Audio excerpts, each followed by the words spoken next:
morning, students. Today we are going to continue our design thinking series. We have already completed 2 episodes. This is third in a row on the design thinking. So today we are going to learn a practical way of how to solve a design problem. So before that, we would like to recap what are the steps involved in design thinking. As you are aware, the steps involved in design thinking are empathize, analyze, solution and testing. Each will be iterative in itself. So if you start all the first words of this 4, empathize, analyze, solution and test, it becomes easy to remember. So let us look at the next slide, which we are going to display a picture in the next slide. So the current assignment is to provide a solution to the problem shown in the next slide. Okay, this problem related to a particular student not paying attention to what teacher is saying in the class. This is the picture. Could you see there is an arrow mark on the wall which is showing all the students appears to be seeing what teacher is saying, and one particular person is turned his head down and trying to see what he is writing, or I do not know what else he is doing, but he is turned his head. That is visible from the picture. Okay. Your assignment is to provide a solution to this problem. To give a solution to this problem, you have to first analyze the problem. You have to first empathize with the student who is not able to pay attention. Think like him and try to provide a solution. Okay. How it can be done? Let us see in steps. In this picture, one student seems to be not paying attention to what the teacher is trying to teach. So first we have to think like the person whose problem we are going to solve. That is empathize. So what problems this particular child is facing, can you list down probable problems, probable reasons? So after giving some time, students have come up with these following sessions, which are in the next slide. The probable reasons why student is not paying attention as given by students could be: 1. The teacher is going too fast. Could be. Student could be a slow learner with a special needs. One of the possible reasons. Third, people come out with this innovative kind of thinking. He says he is a normal child, but he has to take notes while simultaneously listening and paying attention by looking at the teacher. So it seems a probable realistic reason. So teacher is teaching and she is explaining, and the student was asked to take the notes also. So he is paying attention to the taking notes rather than looking at the teacher. He is simply listening and taking down the notes. He is not looking at the teacher. Some visual communication, some visual cues he may miss by this, and he may only partially fulfill what teacher says. Only the sound portion of it will be is able to grasp and put the notes. So this could be one reason. Another student has given this. Then, if teacher is going fast, then what could be the reason? The syllabus could be more. That is why teacher is going fast. That could be one of the reason. Why syllabus is more suddenly? Could be a lot of classwork is lost due to unplanned holidays like COVID, pandemic, or some any of the local reasons. One student come up with the reason that poor lighting in the class. It's not good lighting in the class. Thereby, it is difficult for the student to see on the paper and write. He is to focus on the paper what he is writing. He need to put more effort there. That's why he is not able to look at the teacher. Could be. One student came out this reason that not able to connect with the current class because he missed the earlier lesson. Both are connected. It continues.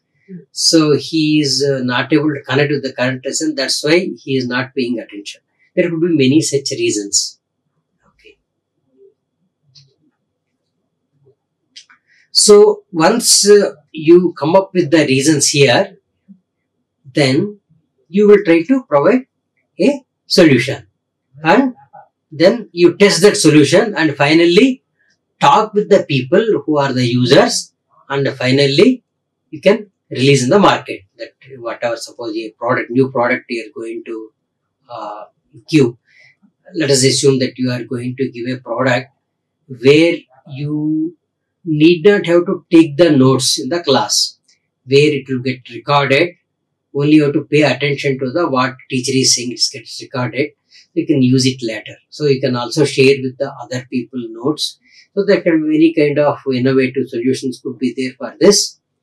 So there could be another kind of way of attacking this problem is, if the syllabus is more, some of the days were lost, there could be, we can give this some part of syllabus which is easy to understand portion of it to the students before day as their assignment. They will read and come to the class so that even teacher goes a bit faster.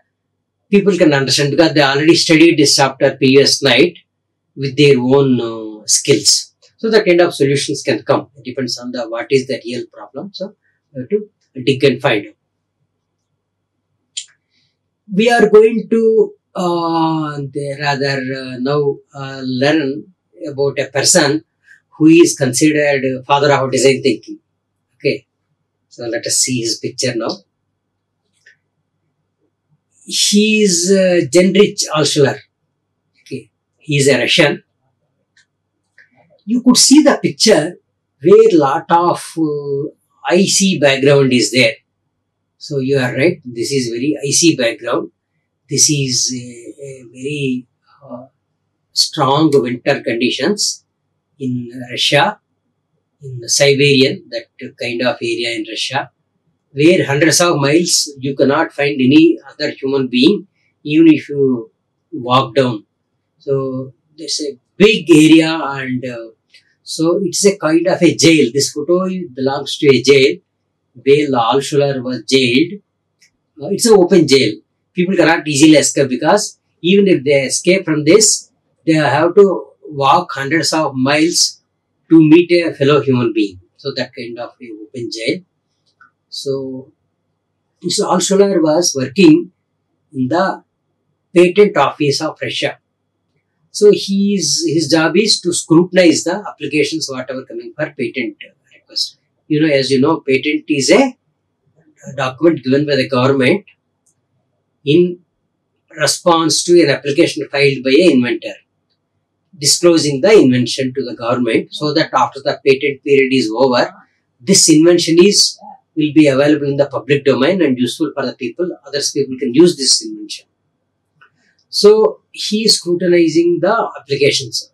So many type of applications daily coming, and after studying so many patent applications, so many kind of inventions, he came to understand there are only 76 different principles on which all patents were made. So he come to conclusion that there are only 76 variants of the possible mechanical and characteristics of the objects. The invention is coming by playing within these 76 variables. Okay. Further on the story of Alschuler, he was actually, as mentioned, working in the patent office.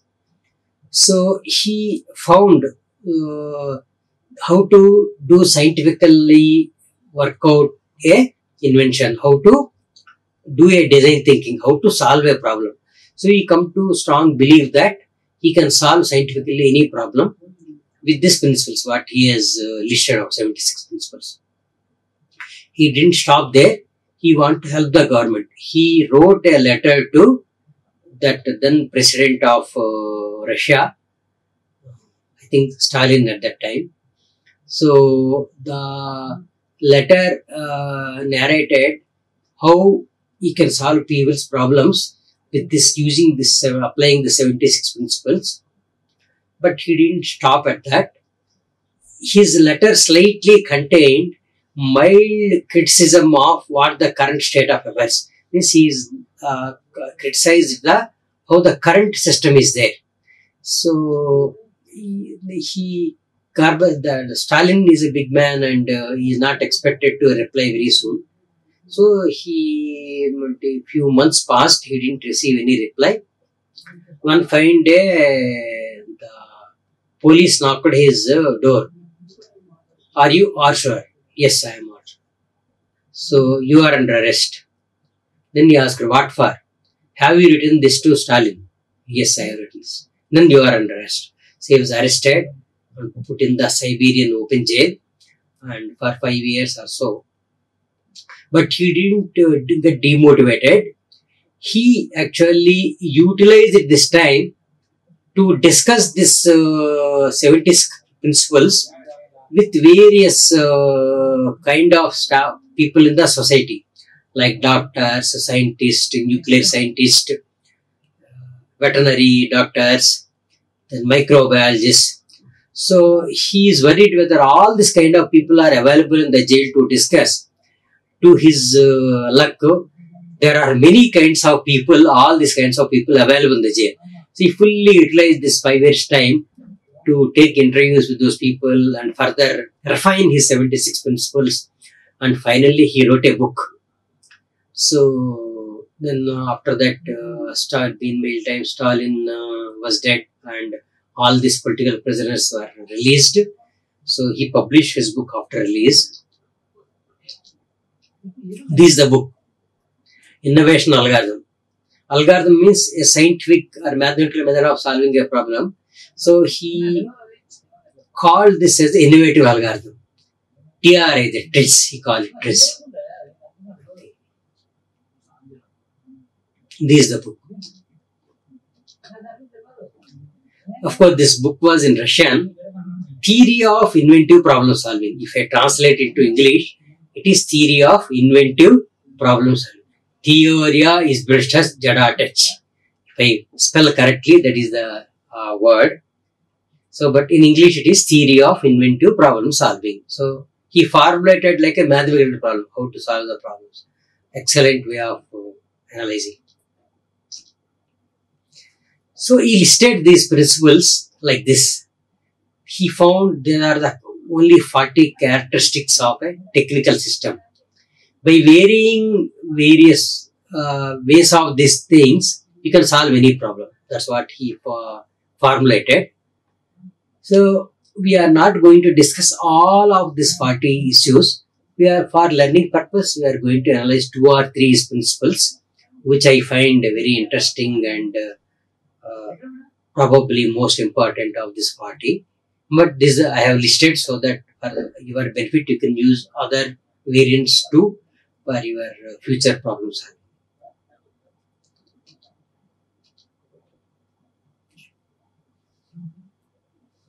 See, these are the principles he has explained also. That is the list. Then he has explained, elaborated what is segmentation, what is extraction. So there is elaborate definition of each of those 40 characteristics were given in these slides.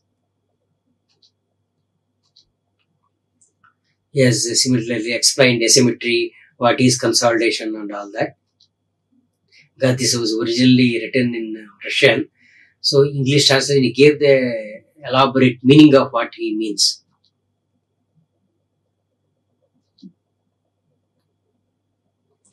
In this, what I like one thing is serial number 9, prior counteraction. Okay, prior counteraction action, he narrated in one example where he solved the one flight problem which we are going to discuss. 10 also somewhat similar, prior action, he says. You preempt that, you do some prior action you take to solve the problem.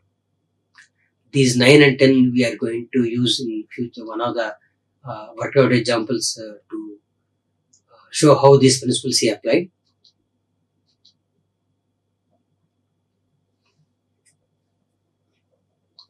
Use inventive principle to solve the conflict. Preliminary action, serial number 10. Perform before it is needed the required change of an object, either fully or partially. Okay. For example, you would have observed before doing any surgery, all the instruments, scissors, needles will be sterilized so that future contamination and a problem to the person who is undergoing surgery, the infection could be avoided.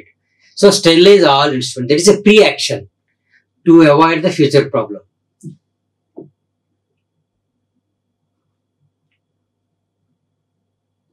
There is prearrange the objects in such a way that you would have seen in a car factory, they won't stock items huge because it will be too much burden on them.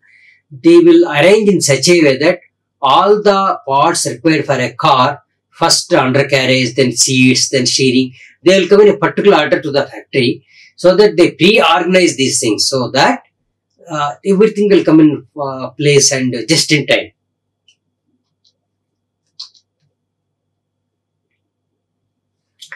And principle 11 is beforehand questioning. This is also very important principle explained in a flight example. So somebody taking a sports of climbing or a paragliding, so there will be always a backup parachute in case something goes wrong. They'll open that parachute so that you'll be saved. So beforehand questioning example is that.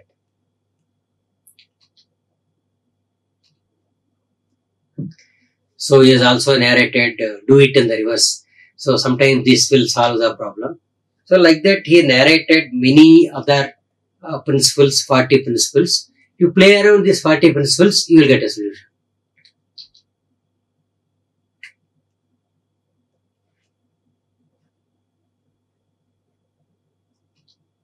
We will see one example now.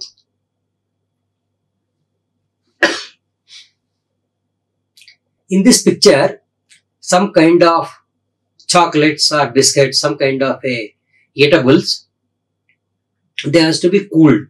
They has to be stored in a cold environment, low temperature environment. So, but how to transport?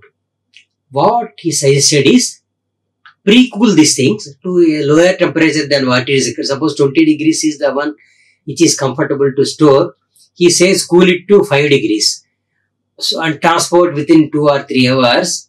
By the time it slowly the temperature increases and reaches in 3 hours time is 20 degrees, as if the items are preserved and as if they are transported in a cold storage container. So pre-cool the things to lower temperature than what is the design temperature. Here is a kind of an example. This is an interesting problem.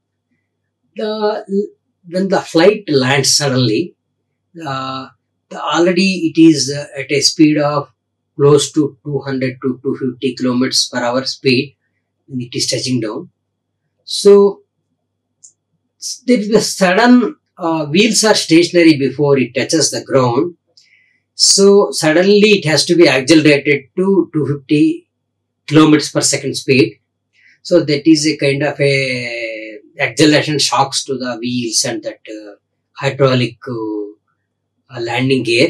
So what he suggested is before landing itself, try to move those wheels, try to rotate those wheels at say 100 kilometers per hour speed.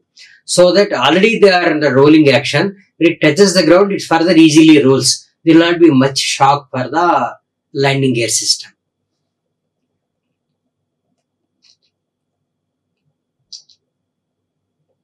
So he has narrated other principles as well, like dynamicity, partial excessive action, and transition into new dimension. So he has narrated each one of these definitions with elaborate English. Many of them were used by industry and the scientific communities and organizations to solve these many day-to-day problems.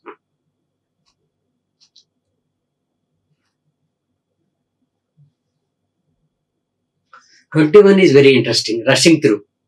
He says, perform a harmful hazardous operation at a very high speed. Means, suppose you want to do a reliability test of any subject.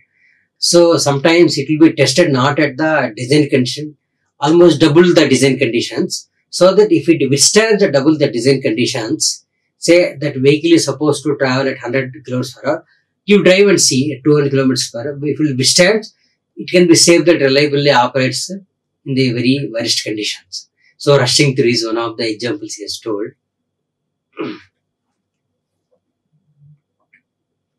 23 is feedback. There are many electronic items are found to be solved the problems using this system. You introduce a feedback so that there will be automatic correction using this feedback, so that the object will continuously correct itself to face new conditions. Similarly, many of these principles were given. Each one will use it for a different kind of solving different kind of problems. I'm not going to narrate all of them now, but I'm going to list it so that you can use them for future problems.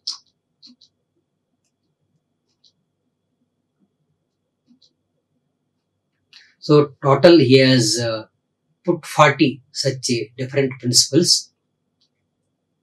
Last one is composite materials. He says replace homogeneous material with a composite material and see if the problem is solved. Because homogeneous material will have certain weak points compared to a composite. We see many of the nowadays modern avionics and flight bodies are made of composites, not a single homogeneous copper or aluminum kind of thing. They use a composite. Composite have a benefits of both parent metal and the what is combined with. So we'll conclude here.